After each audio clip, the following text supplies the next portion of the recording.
maestro subió a una barca, cruzó a la otra orilla y fue a su ciudad. Le presentaron un paralítico acostado en una camilla. Viendo la fe que tenían, le dijo al paralítico: ánimo, tus pecados están perdonados. Algunos de los escribas dijeron: blasfema. Jesucristo, sabiendo lo que pensaban, dijo: ¿por qué piensan mal? ¿Qué es más fácil, decirle a una persona: tus pecados están perdonados, o decirle: levántate y anda?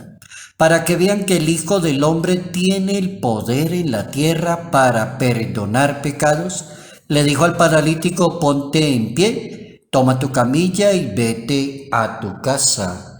Evangelio según San Mateo, capítulo 9, versos 1 al 8. La autoridad de Jesús de Nazaret para perdonar los pecados viene de Dios. Dios tiene el poder de perdonar pecados porque Él es Dios supremo. Notas amables a la palabra de Dios, jueves 1 de julio, año 2021.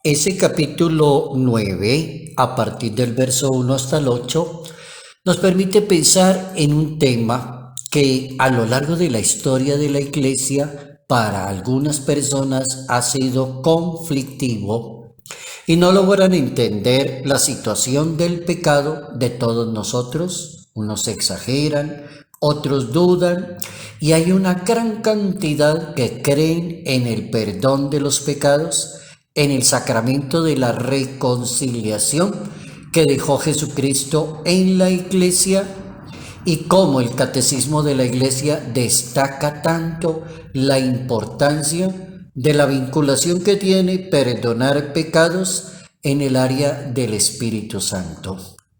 Podemos decir que la autoridad de Jesús se impone ante una comunidad y se llama una autoridad llena de bondad y de misericordia. Es otro modelo muy diferente a una autoridad que quizás una persona aquí en la tierra piensa que tener autoridad es estar por encima de los demás. O como lo diría el Papa Francisco en alguna de sus homilías en la Casa Santa Marta: el ministro de Dios no está por encima del pueblo de Dios.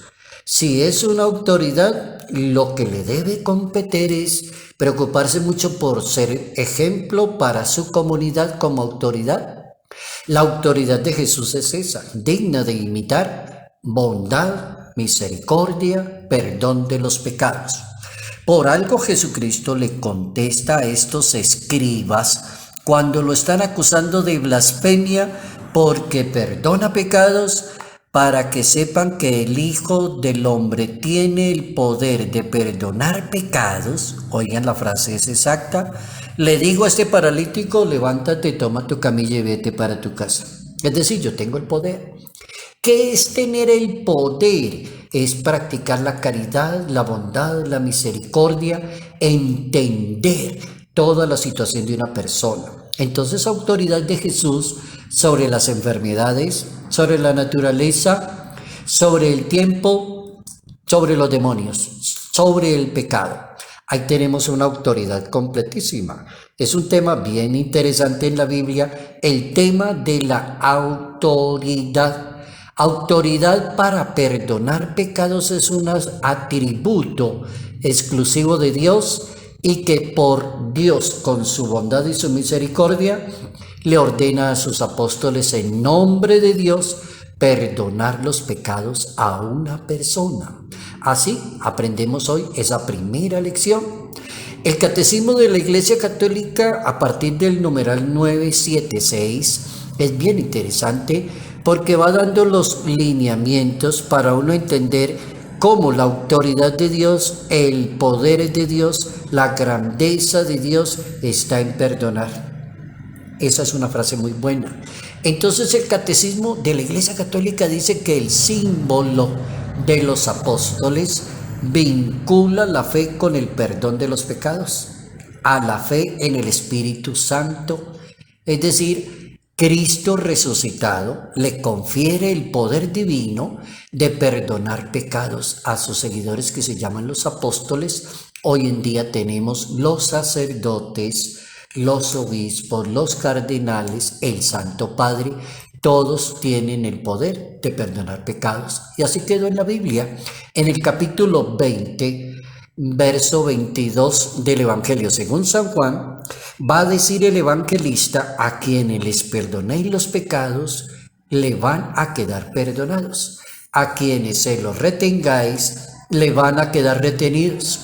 Así lo explica la Santa Biblia y así lo deja ver el catecismo. El catecismo de la Iglesia Católica habla explícitamente del perdón de los pecados desde el sacramento del bautismo. A veces uno tiene la idea de que el sacramento de la reconciliación y la penitencia es para perdonar pecados, y es como la idea catequética que tenemos todos, muchas personas. Pero uno lee el catecismo y el asunto es más amplio. Cuando una persona la bautiza, le perdonan el pecado original y lo convierten en un hijo de Dios.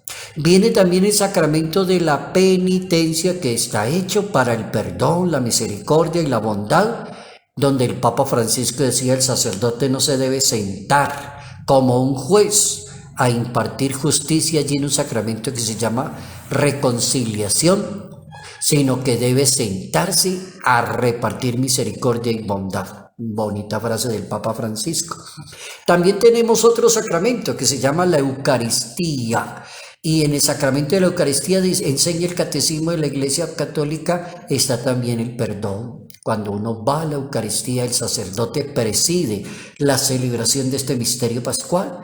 Y para poder celebrar ese misterio pascual, el sacerdote presidente de la celebración dice: pidámosle perdón a Dios por las faltas que tenemos para poder recibir su cuerpo y su sangre. Perdón de los pecados. Miren cómo es de interesante ver la autoridad unida al perdón y unida a la misericordia. Es decir, unida a las misericordias. El primer mandato de Jesucristo a sus apóstoles fue que vayan por todo el mundo, anuncien la buena nueva, el que crea, que se bautice y se salvará.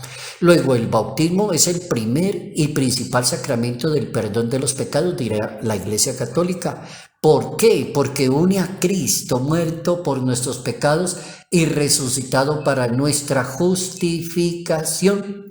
Entonces la gracia que recibimos en el bautismo, todos nosotros nos libera, es decir, nos permite combatir todo el mal, porque tenemos el sacramento del bautismo y nos convertimos en ese tipo de personas.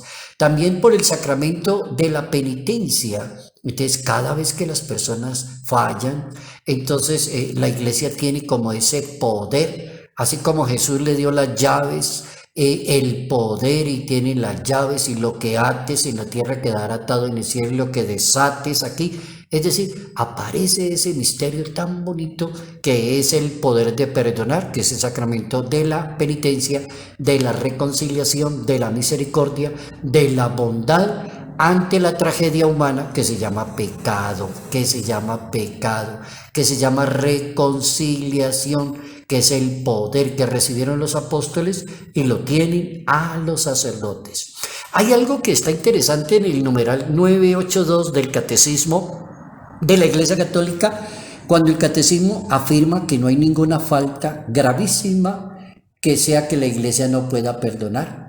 No hay nadie tan perverso y tan culpable que no deba esperar con confianza el perdón siempre que tenga un arrepentimiento sincero la persona, catequesis, tradende. Es decir, siempre que haya el arrepentimiento sincero, la persona cuenta con el perdón de los pecados. La Iglesia siempre abierta, a una puerta abierta al perdonar pecados, no a condenar gente.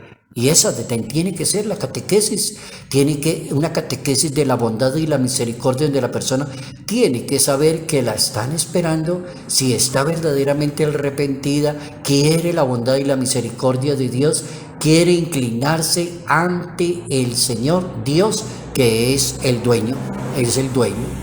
En la remisión de los pecados, los sacerdotes y los sacramentos somos instrumentos de Dios, de la bondad y del amor de Dios para dar la justificación. Qué buena definición.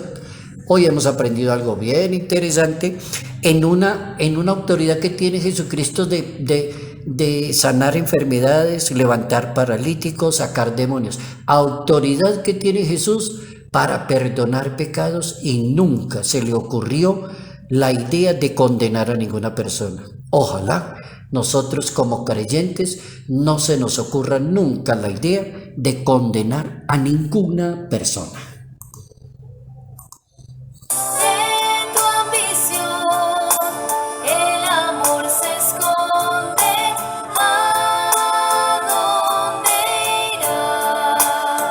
Salud, bondad y bendición en el nombre del Padre, del Hijo y del Espíritu Santo. Padre Jairo Yate Ramírez, Arquidiócesis de Ibagué.